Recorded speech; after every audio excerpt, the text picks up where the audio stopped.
Kenapa perempuan cobaannya tuh mostly dari perasaannya? So, hi, perkenalkan aku Kori, aku adalah freelance interior designer dan saat ini aku sering banget ngobrolin tentang interior dan juga pengembangan diri. Kenapa aku bisa bilang kayak gini? Karena aku meresapi setiap pengalaman, setiap challenge yang Allah kasih ke aku, itu kayaknya nggak jauh-jauh tuh dari yang namanya perasaan. Dan dari situ aku belajar tentang agamaku, aku belajar ketemu beberapa ustazah, aku belajar agama lagi, bahkan di usiaku yang sekarang 29 tahun, aku tuh ngaji lagi, aku belajar ngaji lagi, bimbel agama lagi untuk memahami agamaku, tujuanku ada, sampai sesuatu hal yang cara penanganannya ketika ada sesuatu tuh seperti apa gitu. Dan salah satu halnya yang aku sadari adalah perempuan itu dicoba atau ujiannya itu adalah berupa perasaannya. Kenapa? Karena perasaan dari perempuan itu lembut banget. Perasaan dari perempuan itu indah banget,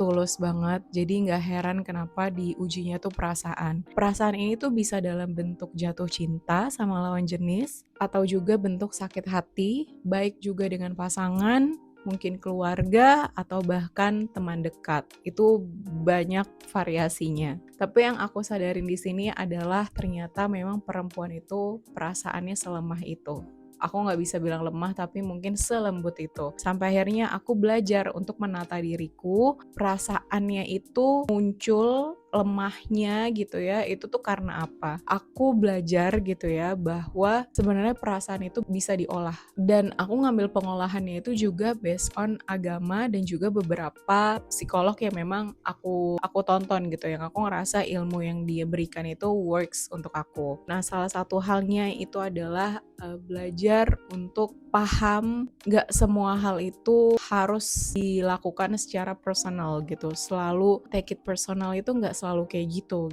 Misal orang marah sama kamu, kita nggak bisa ngejudge kalau dia tuh marah sama kita tuh karena kita. Misal kita nggak tahu apa-apa terus kita dimarahin gitu. Karena bisa jadi orang itu lagi capek, orang itu abis menghadapi suatu problem di dalam dirinya di hari itu, ketika itu apa sih ketemu sama kita.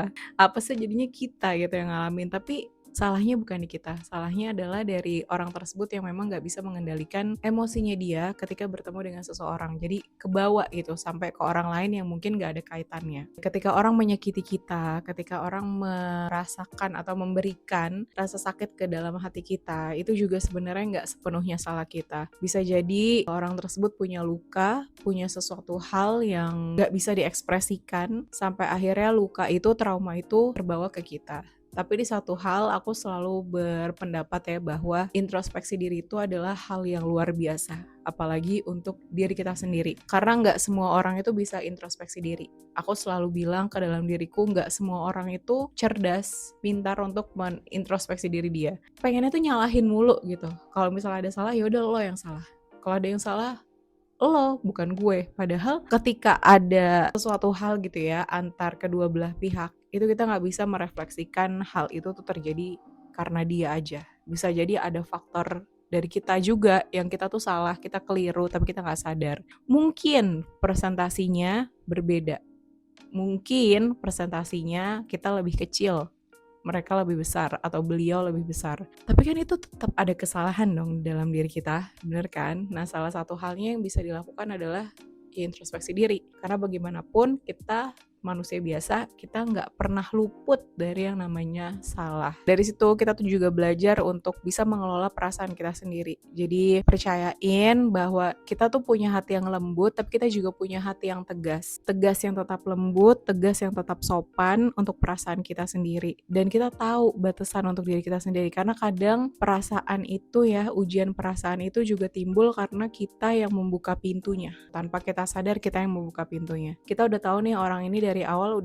misalnya udah nggak benar gitu, tapi kita masih buka pintunya. Hasil sakit hatinya nanti ke kita. Atau mungkin kita udah tahu nih lawan jenis ini kayaknya tertarik sama kita. Kita mau caranya benar, tapi yang namanya hawa nafsu pengen tahu satu sama lain, akhirnya menjurusnya itu bukan ke hal yang benar caranya, sampai akhirnya Allah kasih sakit hati, Allah kasih luka dari perasaan kita gitu ya, baru disadarin gitu. Jadi si perasaan itu timbul atau lemahnya perasaan kita juga timbul karena kitanya tuh nggak bisa kasih barikade yang baik untuk diri kita sendiri gitu. Jadi salah satunya ya kita harus prepare untuk kita punya pagar yang kuat dulu, yang kokoh dulu, karena ketika pagar itu kokoh, boundaries kita baik, sehat, benar gitu ya. Jadi ketika ada hal-hal yang udah nggak sesuai dengan jalan hidup kita, misalnya prinsip hidup kita atau bahkan syarat dari agama kita gitu ya, nggak sesuai, ya kita udah punya pagar itu gitu loh. Jadi kita tahu batasannya, lo nggak boleh masuk ya jangan masuk. Kalau misalnya udah boleh masuk ya udah lo silakan masuk. Kayaknya kita harus belajar untuk bisa menata perasaan kita, hati kita tuh ke arah yang baik. So hopefully video ini bermanfaat. Kalau misalnya kamu suka video-video kayak gini, kindly to subscribe here. Dan kalau misalnya ada pertanyaan yang pengen kamu tanyakan, kindly to comment below. Dan sampai ketemu lagi di videoku yang lainnya. Dah!